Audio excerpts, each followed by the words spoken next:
Il-Kumitat Parlamentari għall-Kontijiet Pubbliċi kompla jiddiskuti l-kuntratt tal-Electrogas fejn taw ix-xhieda tagħhom rappreżentanti mill-Uffiċċju tal-Awditur Ġenerali fosthom l-Awditur Ġenerali nnifsu Charles Deguara. Hawn ħareġ li b'riżultat ta' dan il-ftehim pajjiżna seta' jagħmel użu minn enerġija li ġejja minn diversi sorsi. B'hekk ġiet eliminata l-possibilità li Malta tkun dipendenti fuq sors wieħed ta' enerġija. L-investigatur tal-Uffiċċju tal-Awditur Ġenerali stqar li dan il-ftehim mhux biss assigura sorsi alternattivi tal-enerġija, iżda kien meħtieġ wara li ċertu sorsi tal-enerġija kienu ilhom żmien u kienu qed jispiċċaw. Għax, fil-fatt, analizzajna il-proċessi li wassal għad-deċiżjoni li tittieħed id-deċiżjoni.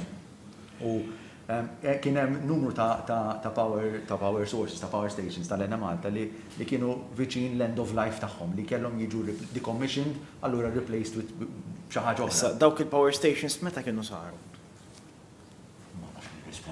Żmien twilu ħafna.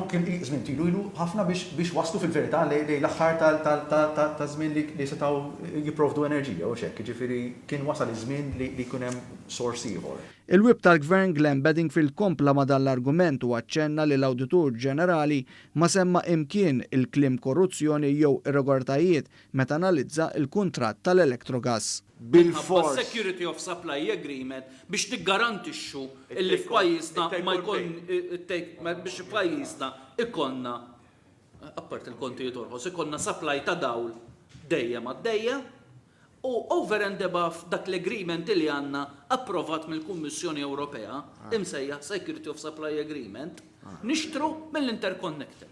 Issa, il-fatt l-Awditur ukoll illi għandek sorsi differenti minn fejn tista' ġġib l-elettriku huwa wkoll minnu nnifsu tajjeb għaliex la tiddependi biss fuq l-interconnector u lanqas tiddependi biss fuq l-Electrogas, fuq l-LNG,